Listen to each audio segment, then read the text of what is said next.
তো বন্ধুরা আজকে তেলাকুচি পাতা দিয়ে মসুর ডাল ভর্তা বানাবো। এই যে দেখেন আমি তেলাকুচি পাতা নিয়েছি, তো এই পাতা দিয়ে আজকে আমি ডাল ভর্তা বানাবো। তো বন্ধুরা ডালগুলো সেদ্ধ করার জন্য আমি অল্প পানি দিয়ে দেবো।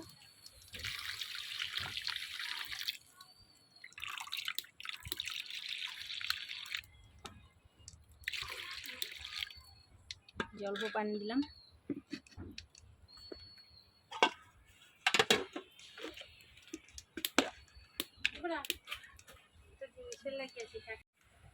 তো বন্ধুরা আমি একটু লবণ দিয়ে দেবো অল্প,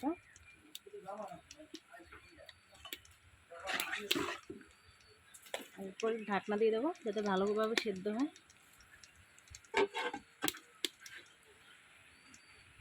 তো এখন সেদ্ধ হইতে থাক। তো বন্ধুরা ডালটা সেদ্ধ করতে দিচ্ছিলাম, ডালটা সেদ্ধ হয়ে গেছে। দেখেন এখন যেটুকু রয়েছে সেই অংশটুকু আমি একটা ঘুটনির সাহায্যে ঘুটে এভাবে মিক্স করে নেবো, একদম মিহি করে নেবো। তাহলে পাড়ায় বাড়াবাড়ির কোনো ঝামেলা থাকবে না। এই জন্য এইভাবে ঘুরতে ঘুরতে একদম মিহি হয়ে যাবে।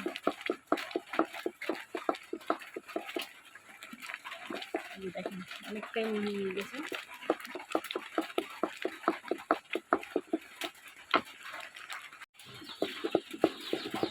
তো দেখেন ডালটা একবারে শুকিয়ে গেছে, এই যে আর মিহি হয়ে গেছে, বাটাবাটির ঝামেলা ছাড়াই। তো এই পর্যায়ে হলুদের গুঁড়ো দিয়ে দেবো,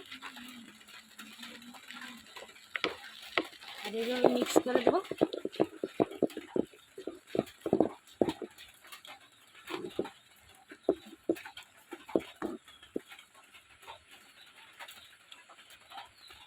একটু পানি দিয়ে দেবো, যেহেতু ডাল ভর্তা বানাবো এর জন্য একটু পানি দিয়ে দিচ্ছি। এখন একটু আদা রসুন বাটা দিয়ে দেবো।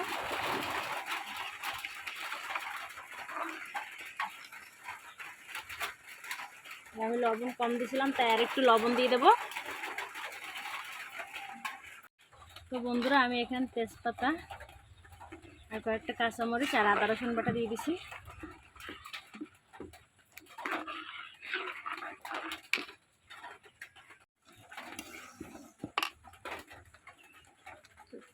আর কিছু পেঁয়াজ কুচি দিয়ে দেবো।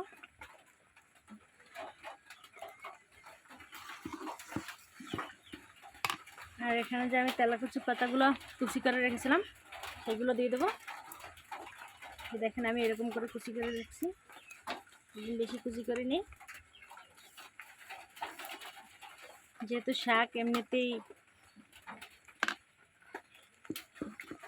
নুয়ে যাবে একদম।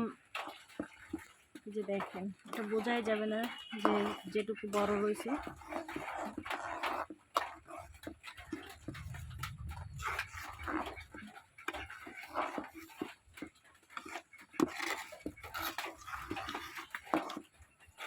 যেভাবে পাট শাক দিয়ে ডাল রান্না করেন সেভাবেই রান্না করেন।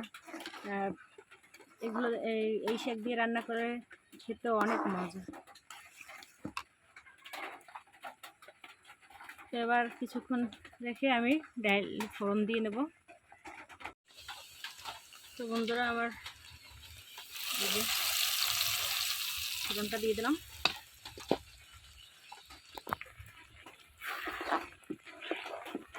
দেখুন কত সুন্দর কালার হয়েছে।